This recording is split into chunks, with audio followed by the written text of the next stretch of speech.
This is Doyle. You're listening to Spirit Talk Show, Bedtime Stories for Grown-Ups. This show is continuing to talk to cool people about cool things. You know, this show is really about connection, about honoring the stories and lives and the work of remarkable people who are out there making a difference every day. In this space, storytelling becomes something deeper, a way to see one another clearly and to remember that what connects us is greater than what divides us. Tonight we're joined by someone who knows exactly what it takes to turn a story into a legacy. Doug Crowe, founder of Author Your Brand and the Entrepreneur magazine and best-selling book strategist, has helped hundreds of leaders, dreamers, and creators become published authors without writing a single word. But beneath this strategy lies something deeper. A belief that every human being has a voice powerful enough to shift a room, a culture, even a lifetime. In this episode, Doug and I explore the strange alchemy between story and self and how relationships outlast algorithms, why the written word still carries the human fingerprint, and how legacy isn't built by what you say, but what others remember. This one's about authorship, memory, and the subtle art of making meaning that lasts longer after we're gone. Hello, Doug. There he is. Hi, Doug. Hi, how are you? Hey, great to talk to you. I'm here with my producer. Howie is here with me too, so he's off camera. There he is. Howdy.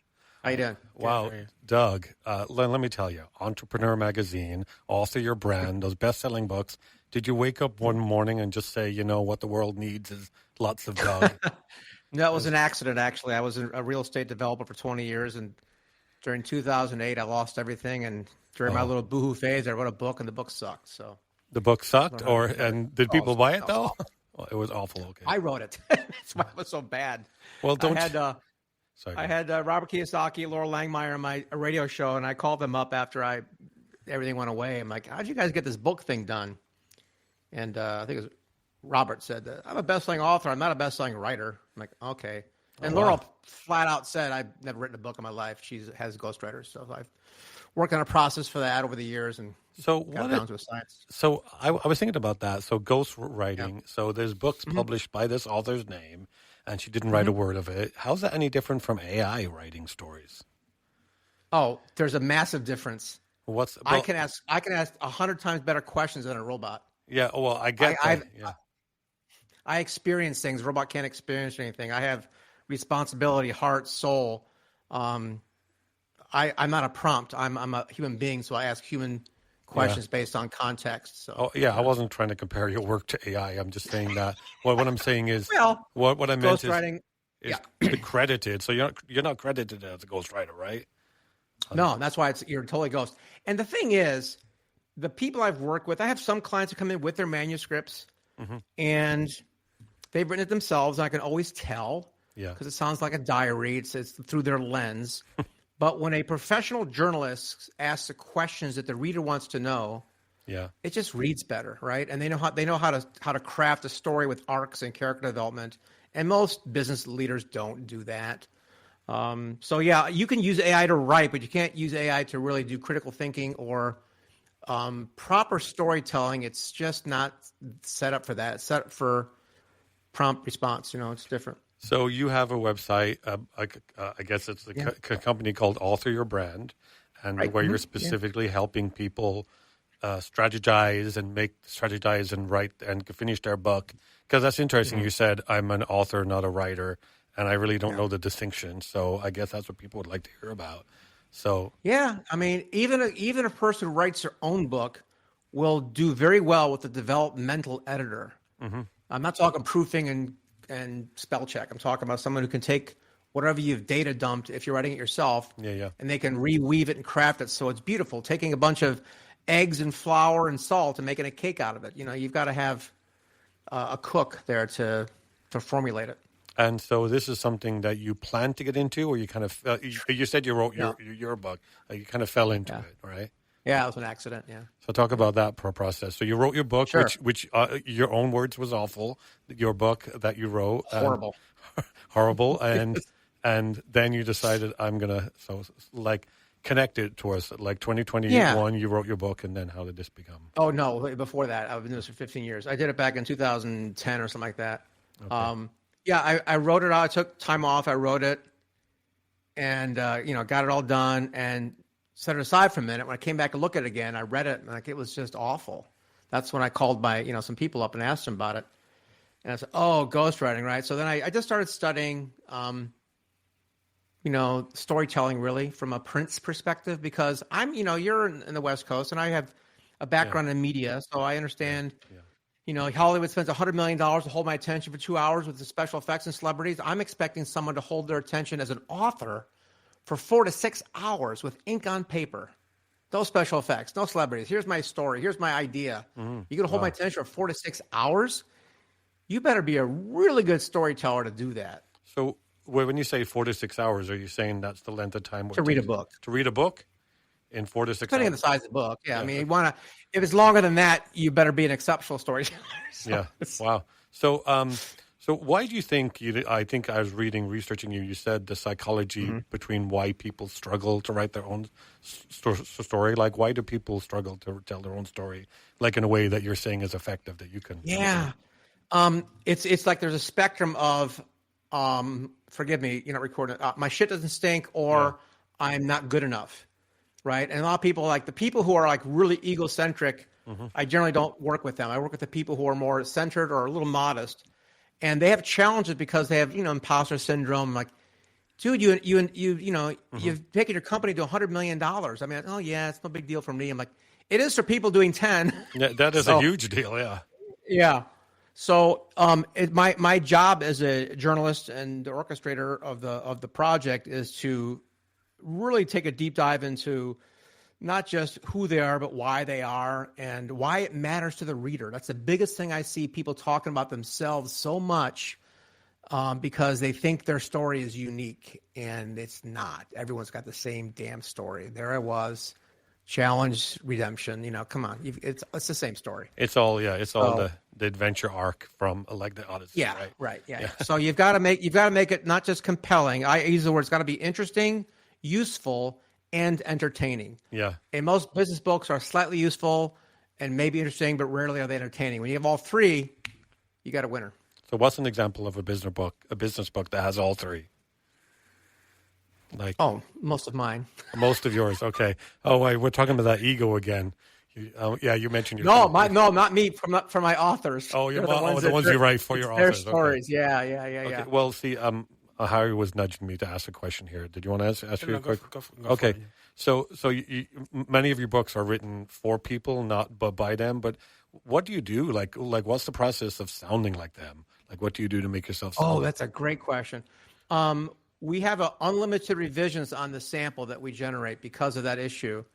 A lot of times people, they're speakers, right? And they think, my book should sound like the way I speak. No, that's horrible. I had one guy gave me his edited version of the manuscript we created, and it was run-on sentences that went for like half a page, because that's the way he speaks. That's the way we all speak. Yeah. That's what I'm speaking now, right? Was that one sentence or three? Yeah. So being able to craft that and capture their voice and style, it takes sometimes like line by line, like I wouldn't use that word. Or that's not the way I speak. And we have to really go through. Sometimes I'll provide previous transcripts or audio or video. That helps a little bit.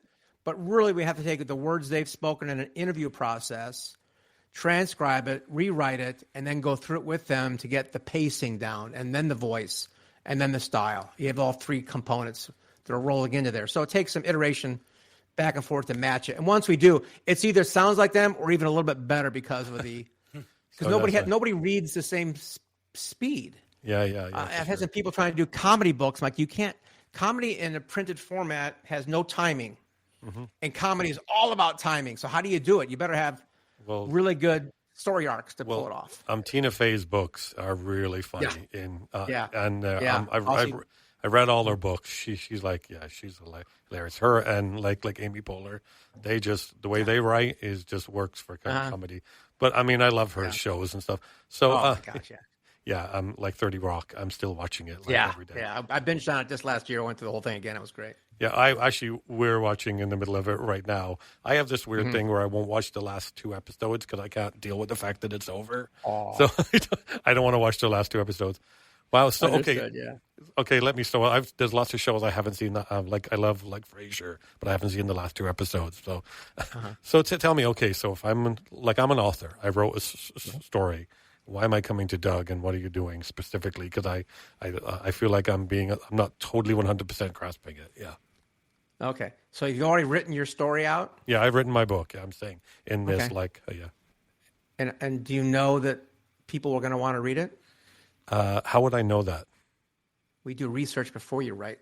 Oh, so we don't write a word until we research. Not with my clients who have no content yet.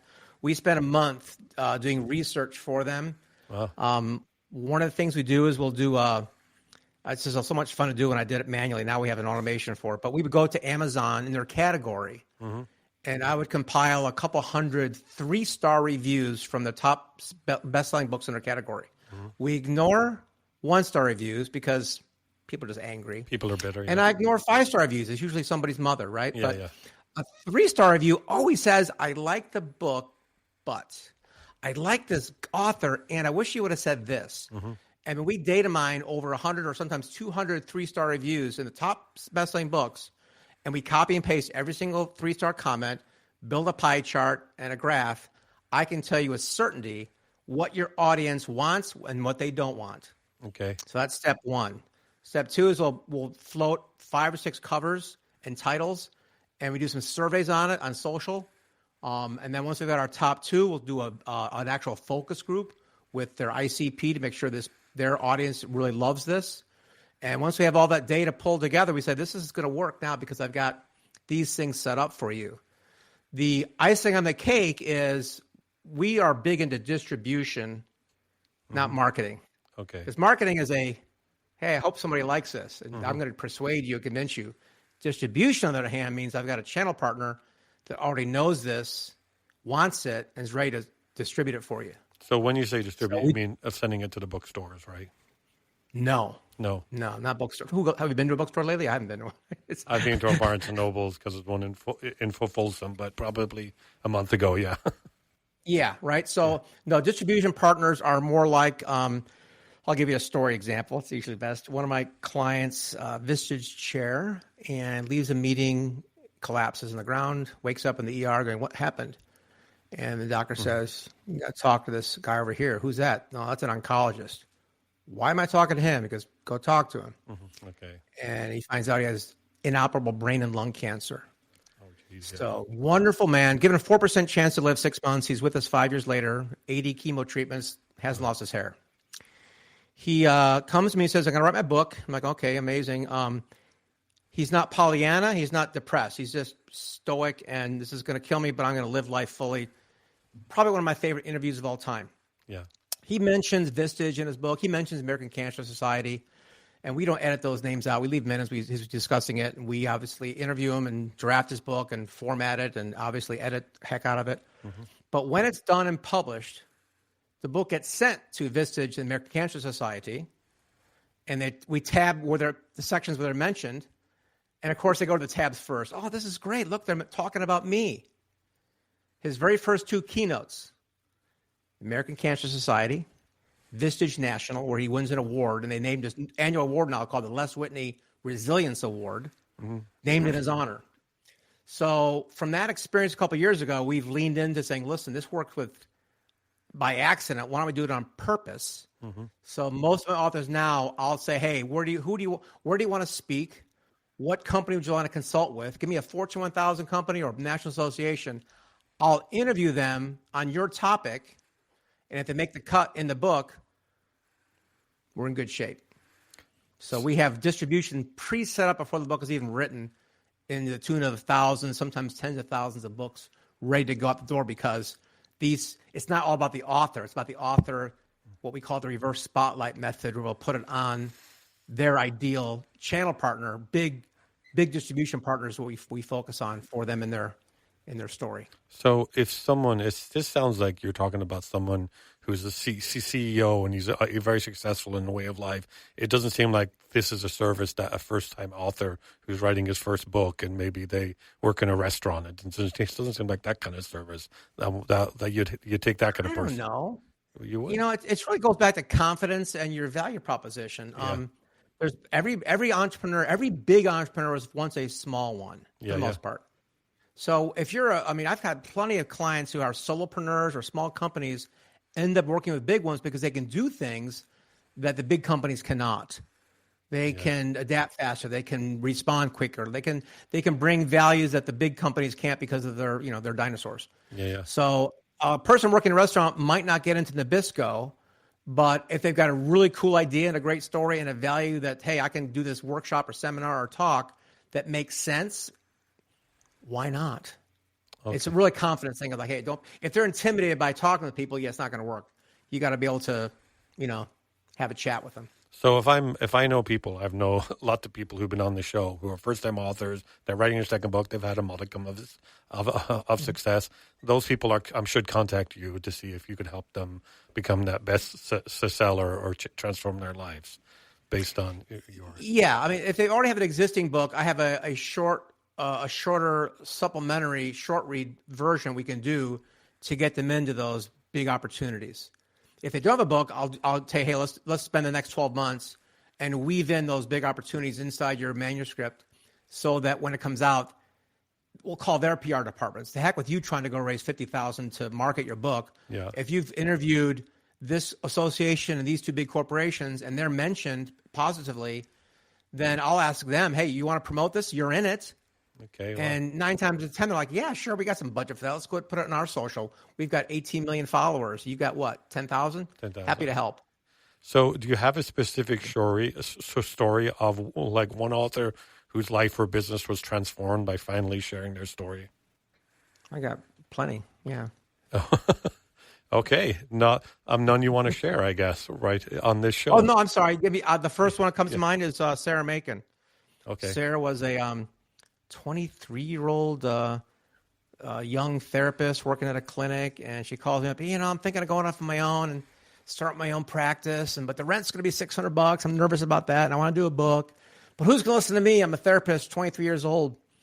And I always say your greatest strength is your greatest weakness. And I said, Sarah, you might be young, but my 16-year-old daughter is going to therapy right now. She's got a 40-year-old therapist. I'm sure she's fine. Mm-hmm. But I bet she could relate to you better because your age gap is less. Yeah. So on your idea of depression, why don't we orient your book towards teenagers? That's the biggest group anyway right now for depression. So we did her book about teen depression, made it a bestseller, got her on the stage. She's been on magazines, on TV. She even lobbied the Pennsylvania legislature on cannabis use. So Sarah took her idea, the little first-time business owner, has now done at least 3 books. She has 2 clinics, staff of like 20. She's a machine. She's just done great with it. So that's probably one of my biggest deltas of starting with nothing and becoming, successful business person. Wow. There's others, of course. Yeah. That's amazing. So, Doug, people draw on their life experiences, their tragedies, their triumphs for their stories. What if someone's story, they don't think it's big enough to become a book? What advice would you give someone like that? Yeah, I that's only happened once to me in 15 years. And a lot of people say, my story isn't over yet. I got to wait till I'm older to do it. I'm like, yeah, I've had three of my authors die in the middle of their manuscript and they can get it finished because they died. So the best time is yesterday, and we don't have that. So we'll do it now. If they think their story is interesting, I can guarantee you, spending a half an hour with me, I will make you interesting. This is not arrogance. This is evidenced by the last guy I spoke with a few months ago, fractional CFO. Now I'm interviewing him in front of 16 other CEOs. We did a demonstration at a meeting, and he's telling me about what he does. And before I fell asleep on it, I'm like, oh my God, this is so bad. How am I going to pull this off? He's just talks about numbers and balance sheets. I'm like, no one wants to read about that.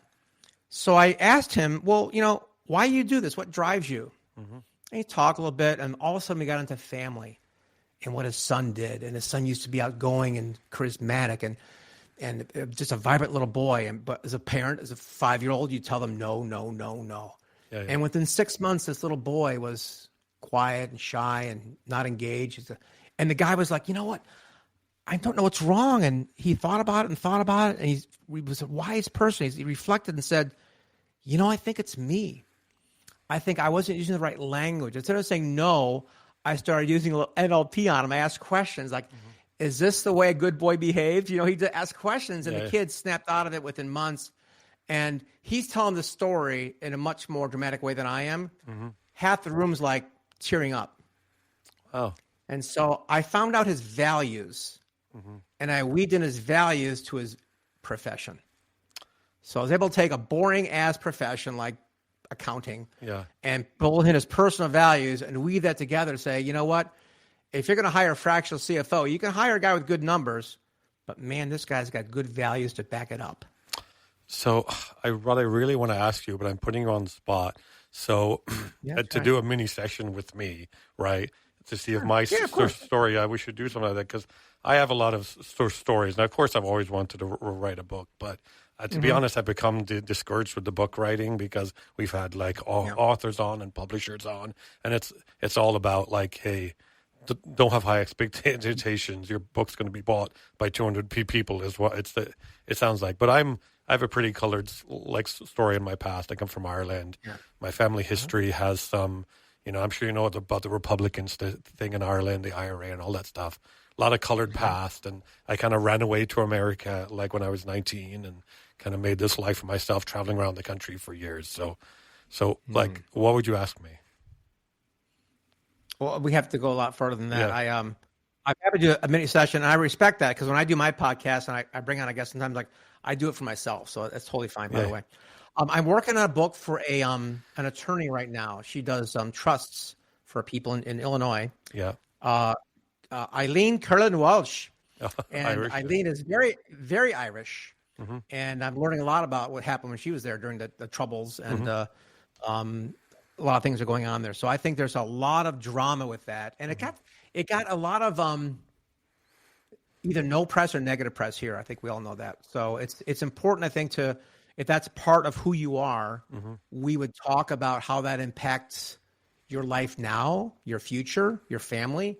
How does that relate to what you do in a profession and as a man, right? So we'd want to I do deep dives on the person more so than anything else, but then I'm always going to weave in the value proposition of, okay, what does that mean to the reader? Your story might be interesting, but what do I get out of it? What can I learn from what you do? And can you help me save time, save money, transform my life? What can you do for me through your story? And that's the reason most people who do their memoirs or personal journeys, it just falls flat, because nobody cares about you.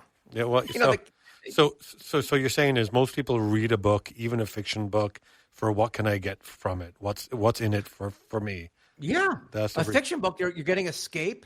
Yeah. You're feeling better. There's an emotional thing. I'm going to read Harry Potter because I can go and fantasize about what that would be like. When you read a fictional book, you're escaping your reality. It's an amazing journey.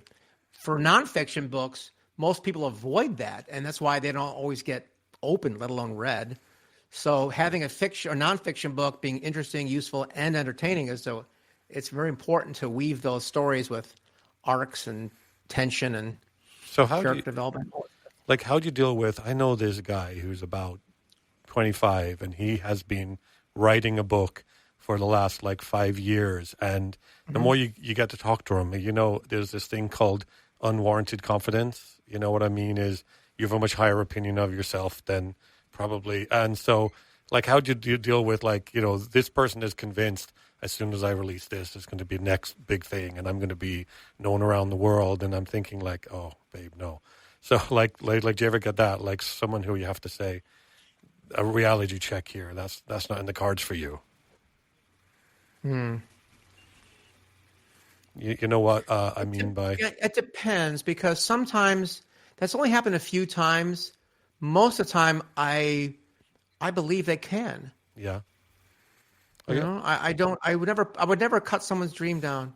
What I meant to say is I wouldn't cut their dream down. What I'm saying is he's waiting to publish until everybody agrees that it's going to be the next big world-changing thing, you know?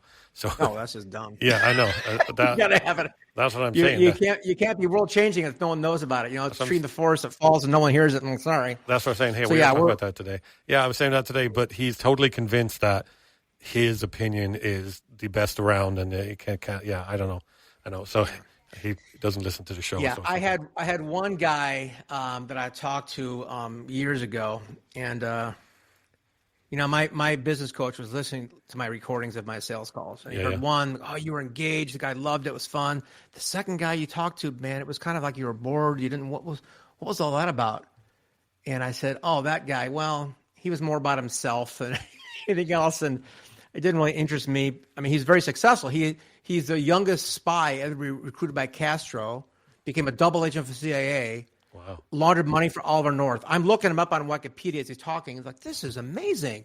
What a great story. But I asked him the important questions, like, okay, who's his book for? And what are they going to get out of it? And he stuttered. You know, it was ego play. It was all about him. And that doesn't interest me because, and he had the money. He had like a 6-figure set aside to do this. And I had to turn it down because I knew I wouldn't get into it because it doesn't serve a greater purpose, which sounds a little woo, but I believe in it. So I'm like, you know, it's not going to serve anybody else. It's just you. You're going to find a better writer than me or a better publisher because I don't care about that stuff. So but everybody else who's got a vision to do something, if they're delaying, I had one line that I used on a guy who said, I'm going to do this in 6 months. And I said, yeah, well, I've done this for 15 years. Anybody tells me they're going to do it 6 months later, I say, okay, I'll check back with you in 6 months, or I don't. I look at Amazon, they're not there. And I tell him this is a sales guy. So I said, listen, you know what's going to happen, right? You're going to hang up. You're not going to do anything. Oh, yeah, but I'm different. Yeah. I said, yeah, everybody says that too. Well, he hasn't published anything. Wow, you're making me. I don't chase people. We feel like these beliefs we have about ourselves is all bullshit. So, I mean, we have to.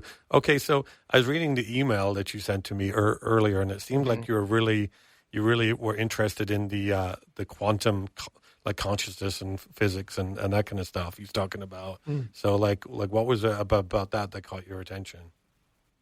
I actually branded a service that we do after that because I've been watching my author space with people seeking attention and promoting and email and podcasts and social and speaking, all these things to try to get their message out. They call it the attention economy, right? And I've watched podcasts go from, 2017, 336,000 podcasts. Last time I checked, there's like 22 million podcasts. And there's still 8 hours a day, right? So how do you... The volume of content is exploding with AI and everything else, but I still have 8 hours a day. So the math is not going to jive on this. Everyone wants attention, and because there's more and more content, everyone's getting less and less attention. Whenever I can't tell you what I commented on an hour ago. I can't tell you what I liked and clicked on, because yesterday. I don't know. Because you clicked on, you're not saying you can't tell me, you're just saying you don't remember, right? You just clicked and clicked things. It doesn't matter. So people want attention. They're not getting it. So instead of trying to run with that crowd and seek and try to get attention, our quantum method, the reason I use that term is that it's one thing you do that makes all the difference. And that's to give attention. And we do that strategically, ethically, and consistently. Your brand and your message can blow up for you because we do it for big brands. So put a small person author into give the attention to large organizations that represents hundreds of thousands or millions of people. So, okay. So it seems like you're not defining success with these authors with sales and rankings. So what do you call success for an author? Oh, that's up to them to define that. I have some people where it's just legacy. You know, the kids forgot their birthday, so they want to make sure they knew what they did when they're not home all the time. Some people, it's lead gen. Some people, it's shortening a sales cycle because they can educate their customers before they meet them by having them read the book. A lot of my people go on mergers and acquisitions or IPO. They use that for that intangible value to boost their valuation or to help with the an IPO world. After the company goes IPO, they generally have a big dip after that because the excitement's over and the value goes down. So if they have really good content and a book to back it up, they can keep the valuation alive and represents sometimes hundreds of millions of dollars. So a book can be used in a lot of ways or multiple ways. But the one thing I always talk about that's very important is that every other piece of marketing, I don't care what it is, social, emails, physical, brochures, TV, doesn't matter. That's all temporary. Everything is temporary except one thing, a book, because nobody puts a book in the garbage can. Book's permanent, lasts forever, outlasts our own lives. And I mean, if they do put it in the garbage can, there's a million other copies, right? I think, does nobody put a book in a garbage can? I mean, so. I don't think anybody has. I mean, I don't think anybody I know have. I mean. Yeah, I don't know I anybody. donated a few to Goodwill. My mind went to, he said the word, like I'm a mathematician, like nobody puts the book in the trash can. And I thought, well, the Nazis burnt books. So some people don't like books, right? Which is the equivalent of putting in a trash can. But I'm just being pedantic, so which is of course that's fine. It's fine. It's like I would say we have a visceral reaction to burning a book, right? Yes, for sure. Burning a book, banning a book. Oh, you jerk! It feels so like... reasonable people. No reasonable person puts a book in the garbage can. They can frame it up that way. So at the beginning, we kind of had this interaction about like AI and production, and you got a little spicy. Yeah. So how do you feel about like AI and AI in writing? What? I use it every day. I don't use it for storytelling. Yeah. I use it for frameworks. I use it for workflows. I use it for spinning titles sometimes. Yeah. I use it to scan a potential client's, their manuscript. I'll put it in there and have it give me analysis on it. Then I'll go back and read it. But the analysis saves me a lot of time because it can read things faster than me, of course. Yeah. But I use it for a lot of things, but I don't use it to write a person's humanity because AI cannot be human, so it doesn't have any humanity to it. So anything that has to have a humanity aspect, angle, or touch to it, it's not qualified for that. It's qualified for everything else. Yeah, I think what I've discovered, you're definitely right. I 100% agree. And I know we do have some like AI-generated stories on the show, but we do comment about, the show isn't about those stories. The show is about connecting with people and talking. But it really depends on the prompt you give it. Like if you say, write me a scary story about like Halloween, it's going to write you something of the caliber of a sixth grader. But if you have a very complicated like prompt that's a paragraph long, it can write some pretty good sophisticated stuff, right? So, but I guess it depends what you give it. So if people want to use your service, they can find it on your website. Like, let's give a plug on that. Yeah. I'm very approachable. They can go and just email me at doug@dougcrowe.com, or they can go to a website. I've got a free thing. So I do the vet and validate the research piece. We do a big chunk of that for free for anybody. So they go to authorbrand.com/go and connect with me, and I'll help them vet and validate their book idea. And this is an email goes directly to you as not an assistant. You're not that. And I know is your son one of your employees at your company too? Yes, he is. I had spent 13 years with a variety of writers and ghostwriters and editors out there, and some come and go, and some are great, and some are average. My best one, and I'm not lying, I've got data to back this up. He's the best writer I've ever had. I mean, the executive producer of Pretty Woman, a good friend of mine, Gary, is a wonderful writer. I mean, he's really good. And he hired Jack to write his bio. You're talking about like Gary Marshall. That's the director of Pretty. No, Gary Goldstein. Yeah, Gary Goldstein. Executive producer. Yeah. Okay, I thought so. Wow. And he wrote, and that's your son, and your son's name is Jack Crowe. Yeah. Jack Crowe, yeah. So I think I saw because I was looking at the website, and he's a boxer. It looks like he's a boxer too, or is that just his? Yeah, he's actually an amateur boxer. He was in Gold Gloves. He didn't win, but he's a very fit young man. Yeah, he loves boxing. Well, I know that I have two sons myself. We're always going to. I know we always see our kids in the good light, but we don't want to always say so sometimes like my son is a very smart and very kind and very good human being, and it sounds like I'm doing the dad thing, but he really is. Know. I mean, he really is. He objectively is, and just because I'm his dad doesn't remove my opinion of him being a great guy. That's the line I use. Even though he's my son, doesn't mean I'm not right.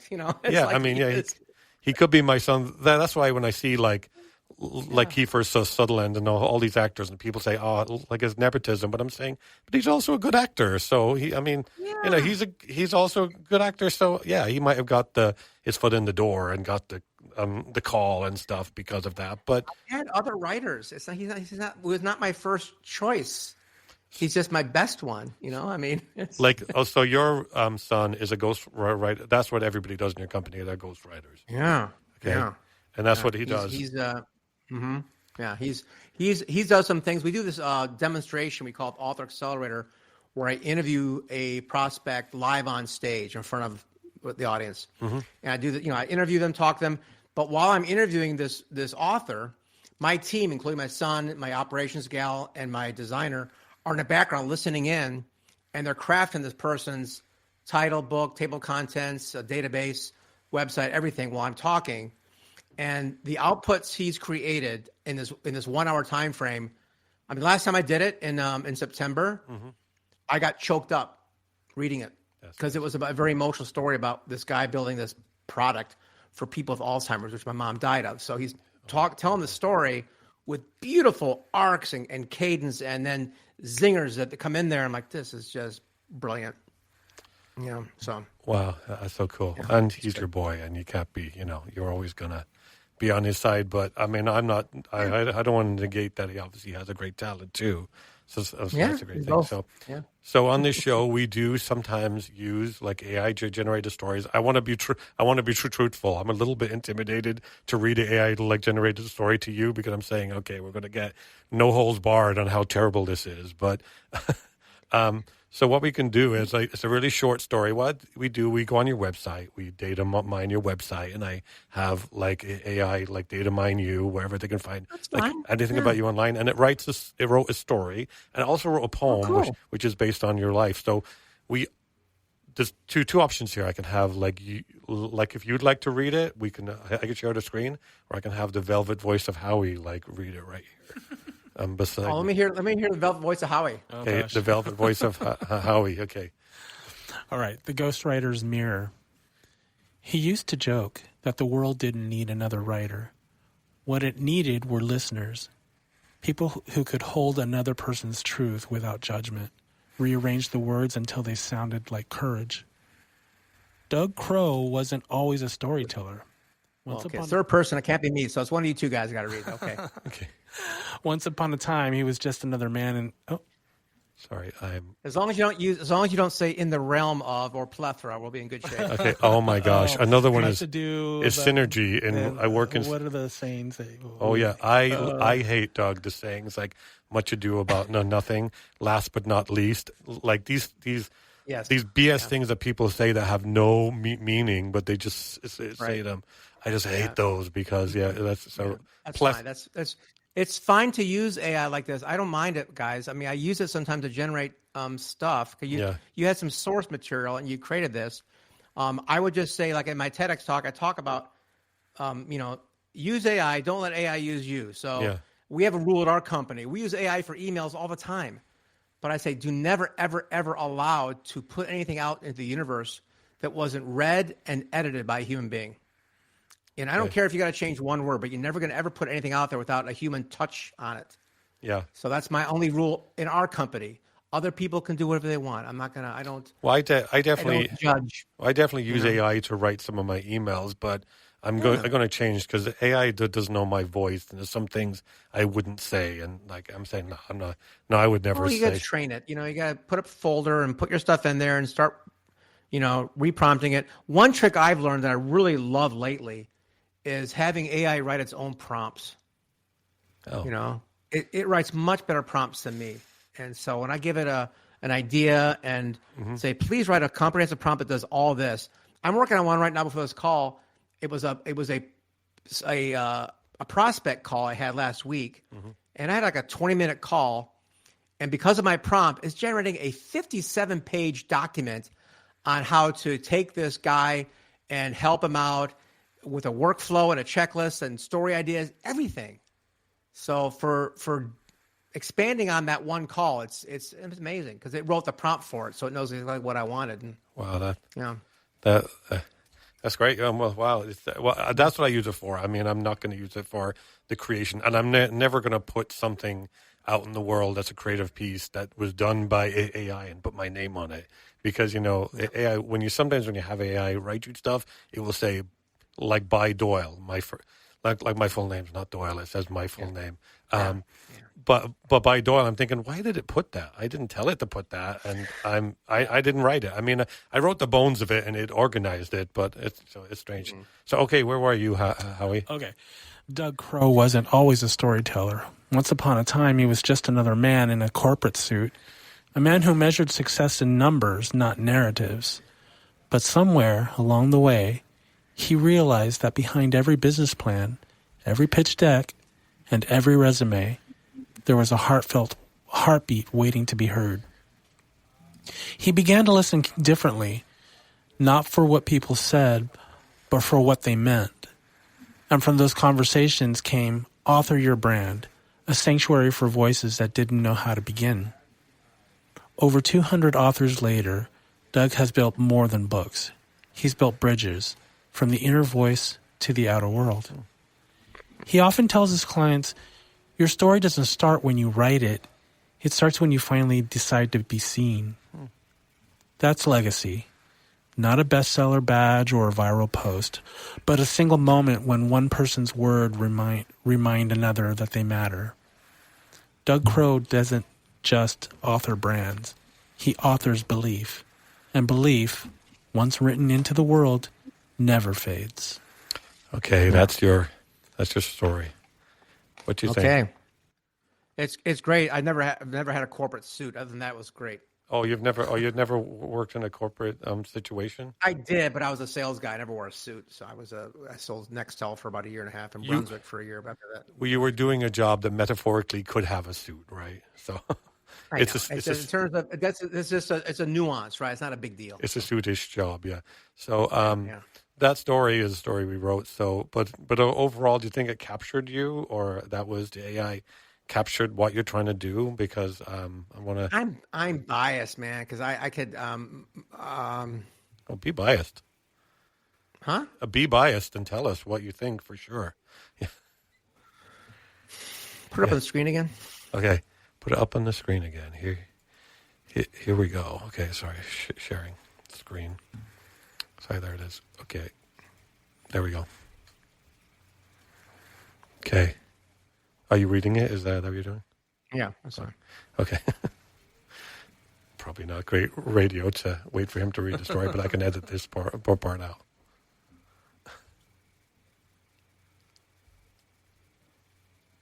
I like the second paragraph a lot. Keep going. That's where it ends.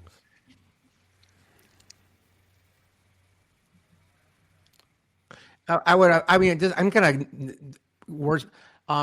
He's built bridges from the inner voice to the outer world. I'd say from a person's inner voice to making their voice matter. I would just edit a few things on that. Small stuff like that. But so, what did you like about the second paragraph? What did you like about that? Oh, I love it when it because it compared every business plan, pitch deck, and a resume. There was a heartbeat waiting to be heard. You like so that. We have an auditory thing there that a heartbeat waiting to be heard versus the clinical pitch deck thing into the humanity, which is what I think. So I like that. How'd you like the last line? I think a lot of people use that, repeating a word for effect. He authors belief and belief. Once written, see the word belief is twice. I've seen that as some kind of dramatic effect in stories. Yeah. What did I have? I had this other one, The Ultimate Truth. I'm not selling books. I'm selling strategic repositioning that transforms authors from invisible vendors into sought-after partners. Okay. That was just my sales thing that my AI did for my sales script. But it's doesn't author brands. He authors belief. Belief. I would say he doesn't just author books. He belief once written into the word never fades. Not belief. I like the word impact. He doesn't just author books because books are they're like a drop in the ocean. There's 2 million new ones every year. So okay. Yeah, I think but it's close, right? It's close. I could edit all night long, but yeah, I think it's interesting that you went into editor mode when I was asking you what your feeling is about it. Most people, when we read these stories, feel like, wow, that's so cool to hear a story about me and for it to focus on yeah, you. no, it's very nice. It's very nice. It's nice. But this is what AI does. So do you have a sorry, let's talk about, I think what I'm not clear about your business is, does an absolute beginner author come to your business all the way through CEO? Like if I'm an absolute beginner and I have like money in my pocket, I'm presuming I'd need quite a few thousand bucks in my pocket to come to you. So are those people I should come to you too? I'm trying to say, of the authors, of the 300,000 people that are listening to my show, like who should come to you and how should mainly, I mean, just between you and me, the bulk of our authors have companies doing, $2 million to $500 million. They're business leaders. Oh yeah. If somebody is working, as a barista and stuff, they're not going to be able to afford our minimum package, which is like $700-800 for a Kindle short read, white book, and Audible. There's another, the quantum thing that I created is to help people who don't have 50 grand. They I want to get a book, but okay, well, what do you want the book to? See, here's the thing. Nobody really wants a book ever. They want what the book will do for them. It took me a while to figure this out, quite frankly. It took me years to say, a book is the conduit to what you really want. And what is that? Oh, I want more speaking gigs. Why? Well, so I can get on stage and hear my own voice. Yeah, okay.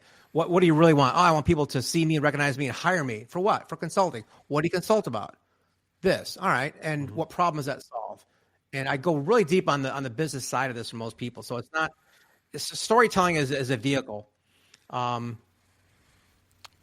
if we understand clearly what they want out of their book, it's much easier to craft it and position it for that.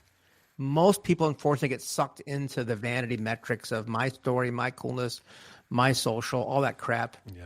And it's just horrible. I feel so bad for everybody I had this one gal who spent like $100,000 on being in a magazine. I'm here with Jack Canfield. I'm like, whatever, who cares? Are people hiring you? Are people buying your book? Yeah. Well, not the book. Are they hiring you to consult for 10, 20 grand? That's where the money is. The book sales. Oh my God, forget it. You have to sell. Tucker Max did an analysis on it. He looked at the numbers and said, you know what? Odds wise, based on the math, since you like math, you're more likely to win the lottery than sell 1 million copies of your book. Mathematically speaking, in terms of volume of books and authors and output, you're better chance of winning the lottery. So people make money because of their book, not from it. My business side. Oh, cool, because they're doing consulting stuff. I do know an author who's quite successful, and years ago he did say that his name is David Brin, and he wrote, The Postman that was made into a movie with Kevin Costner, and he said that of all the genres to get into, like sci-fi is the one that was easier at that time to get into. Like he said, if you write a fiction book, it needs to be 400 times better than any book that's out there. But a sci-fi book could be as good as the books that are out there and get published. So maybe so different fields have a different possibility. Doug, you stress me out a little bit because you're like this mirror. You're telling me I'm not trying to insult you at all. I'm saying you're given hard truth, and it's like and like I'm internalizing it, thinking, oh, am I just doing it for vanity metrics? Am I just doing this show for that reason? And it's hard to not to internalize it. And I know everybody hopes when they hear that's not them, right? But I think listen, I have one guy, a former Tony Robbins trainer. We had a great conversation. We've done 2 books for him, and he's very straight. No, I like being on stage because I like the applause. Yeah, he was straight up with it. Like, that's fine, man. But he's also touching lives, so they're not mutually exclusive. You can want the accolades as long as you're serving, because serving is the leading indicator. The lagging indicator is the applause. So as long as you have both of those, you're gonna be okay. Yeah. I like applause. Everyone likes to be seen. It's the whole attention game. It still works, but you better be delivering something that people are going to want to, share with their friends. It does feel like this dichotomy in your head of, I don't want to be someone who's just chasing this for the fame and to have the best like podcast in the country. Yeah. So then I don't think about posting on my socials because I don't want to feel like boastful. But then you have to post on your socials if you're going to do something like this. No, you don't. No. There's a thing I use. It's called the difference between arrogance and confidence is who is doing the telling. Okay. If you're arrogant, you talk about yourself. Yeah. If you're confident, others talk about you. How many ads have you seen for Joe Rogan's podcast? I don't think I've seen 0. One. He doesn't advertise. Yeah. He's never had to. Mm-hmm. Because other people, my son told me about him years ago. I'm like, I'm not listening to a 3-hour podcast. You kidding me? He said, Dad, trust me, just listen to one. I'm like, all right, fine. I listened to a sleep podcast twice. I loved it so much. Yeah. Good content can work with consistency and time, but when other people are advocating for you, mm-hmm. it's why we have celebrity branding and why we have advocates, right? So you don't have to post all your stuff. Your own audience gets really tired of you talking about your book. You got about a 5-day window before they're like going to tune you out. So you better be building that army. That's why our quantum method of building this community of channel partnerships early and often and deep works so well, because you can launch your book in a week and then let the system run it for you for a year or two. Well, I like what you're saying. Don't worry about that. Yeah, I like what you're saying because I don't know, my brain doesn't get like social media. Like when I go, like when I go on a trip, I went on a hiking trip to Canada this summer, and I posted like 5 pictures, and then good for you. And there are gorgeous things that I say because I've no need. Like I've noticed people over 50 like do these narratives, picture of their luggage, like picture of the airport. I'm a selfie in the airport, and it's like. That's what people over 50, they post these narratives that are meaningless. And it's like, what are you doing? You're trying to convince me you're having a good life? Or what? And so, did you see that movie, The Secret Life of Walter Mitty? Yes, I did, yeah. That one scene where Sean Penn's he's got the snow leopard. He's about to take a picture, and he goes like this. What are you doing? Take a picture. He goes, nah, this one's for me. Well, I do it all the time when I'm traveling. Everybody around me taking pictures. I'm sitting there like breathing in the view and seeing it and experiencing it. And I'm like, I don't need to have a picture of everything. And people who take videos at fireworks displays. I know. You haven't seen those a million times. Who would watch? You're watch that. Now, I will say that I have about 3,000 pictures of my dog, so I'm not going to break. I'm going to break the rule on that one. But other than that, I'm with you. I don't need to take a picture of everything. I do have a lot of pictures of my dogs, and if I have a few pictures of my kids and my kids doing things, because one of my sons is still like 13, so like he was really young, recently. Right. My 19-year-old has moved out, which is kind of killing me a little bit, but it just I don't know. It feels arrogant. It feels shallow. Like we know people mutually. That it's so cringe. They post so much stuff that's so fake, and it's designed to self-promote. And it's like, oh my gosh, it's so painful to see. Please stop. Mm-hmm. Yep, I've been trying to train my algorithm pretty successfully the past couple of years to not even look at that stuff. And I'm like, you might be my friend, but I don't always like your shit because I don't even. I really just focus on LinkedIn mainly for me anyway. So I've unfriended so many people that I like on Facebook because I'm like, hey, good night for Facebook. Like 8 hours later, hey, good morning, Facebook. Okay, you're unfriended. You're unfriended. Or if you do the vague booking, if you say, oh, that was terrible, I can't believe it. So because you're supposed to say, oh my gosh, Doug, what happened? You're vague booking. If you vague book, done, you're gone. What's it called? It's called vague booking. Facebooking, vague booking? Yeah, vague booking is when you post something on Facebook that's really vague, so people have to ask you, Doug, what is it? What happened? So oh my God! So you'll pick post up the phone. You'll post friend, would you shut up? You'll post like that was the worst thing that ever happened to me, and that's your whole post. And then people are saying, Doug, what happened, babe? Oh my gosh, what happened? Tell us. You get all this attention. And so it's personal clickbait. Got it. Okay. It's painful. I unfriend them right away. My friend list is dropping. And then recently I unfriended people based on political views, which I hadn't unfriended them for because I want to be open to all. But no, I keep all my extremes in there. I like extreme left, extreme. I want them all in there Because someday I'm going to say, listen, you all just need to hang out and have a beer together, just relax. I agree. So let me ask you, you're talking about people, the 12 million podcasts and everything, and people going on podcasts to promote themselves. So the question I'm asking you is, why did you want to come on this podcast? Because I started a campaign last month. Like, I should probably get some more stuff out there for my digital footprint. Okay. And what's the campaign you started? Yeah, I mean, I've been a closet speaker for my whole life. I used to have a radio show and stuff, and I've been behind the scenes for a while, and I like it. But you should probably, I did my TEDx talk, which is kind of, it's all right. But I became a visited speaker a couple months ago, and that was a real good thing for me because I'm just talking to CEOs. There's generally 16 in the room. I get 2.5 hour workshop with them. They're starting to pay me now for it. So wow, paid speaker. Yeah, and so that's a really powerful place to be because if I have 16 people in the room and they're all doing over 2 million a year, that's great audience for me.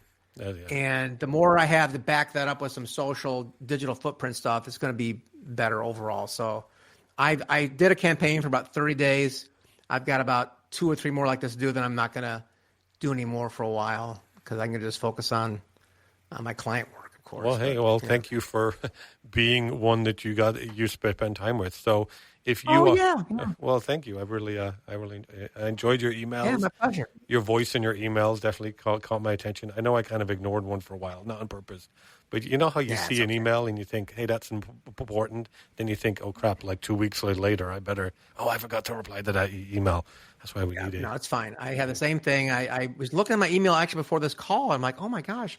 I went to my spam filter and saw some important emails in there. I have to go see what's going on because I think I've been missing a bunch lately, so it's fine. Well, yes. So, because I missed the one that you said you confirmed. For some reason, I didn't get to hear about that. That's right. So what's your message for, most of my audience are 25 to 40. So what's the message?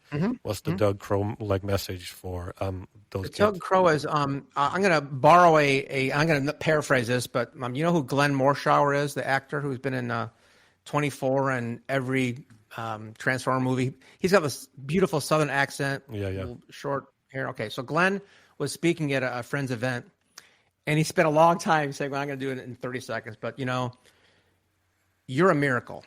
And I can prove to you that you're an actual miracle. Do you realize your dad had 6 million sperm going into your mother?